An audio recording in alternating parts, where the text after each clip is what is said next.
Thank you, Wendell. Season's greetings to our viewers and welcome to tonight's edition of the Regional News.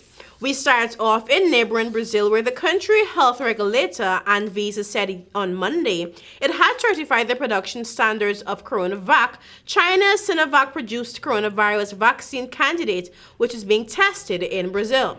ANVISA has certified the quality of Sinovac's production standards, not the vaccine itself. Brazil's Sao Paulo state has said it will announce on Wednesday if CoronaVac has been found to be effective against the coronavirus. Turning our attention to Jamaica. The local public health system has again been thrown into high alert as hundreds of individuals, mostly Jamaicans, arrive in the island from Britain, where a new strain of the novel coronavirus, described as out of control by officials in London, has forced the city and other areas into strict lockdown. The Ministry of Health and Wellness on Monday issued a 2-week travel ban on flights coming to Jamaica from England, but said 3 flights, one of which was already en route, would be allowed to land and passengers placed in state quarantine for 2 days and tested for COVID-19. The ban, which took immediate effect, ends on January 4. Health and Wellness Minister Dr. Christopher Tufton said shortly after the ban was announced that the island has the capacity to house the roughly 300 passengers who were expected to arrive in Jamaica on the first flight on Monday.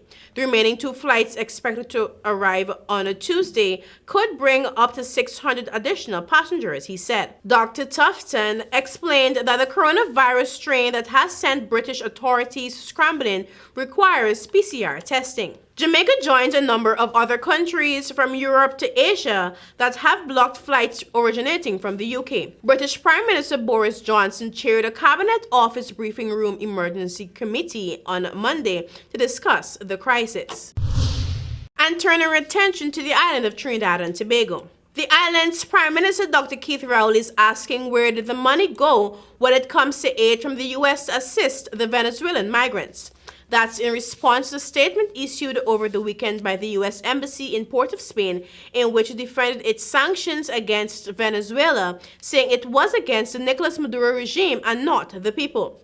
In the statement, the U.S. Embassy also touched on the fact that the U.S. is the single largest donor of humanitarian assistance for Venezuela, including some $11 million for Trinidad and Tobago for Venezuelans living in this country. That comment from the embassy came just after Prime Minister Rowley said that the country got no assistance from anyone to assist with the migrant situation and Venezuelans living in the country.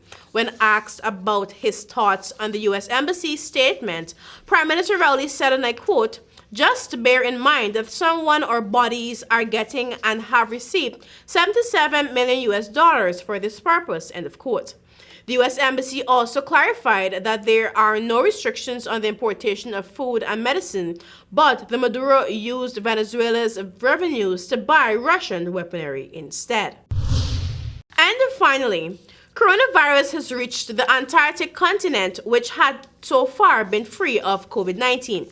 The Chilean Army has reported 36 cases at its Bernardo O'Higgins Research Station on the Antarctic Peninsula. The 26 of whom are military personnel and 10 maintenance workers, have been evacuated to Chile. The news comes just days after Chile's Navy confirmed the 3 cases on a ship which had taken supplies and personnel to the research station. The news means that COVID cases have now been recorded on all 7 continents. And that is it for our region news this evening. And I continue to urge our viewers to stay indoors, wear those masks, use those hand sanitizers, and continue practicing social distancing, especially during the Christmas season. Back to you, Wendell.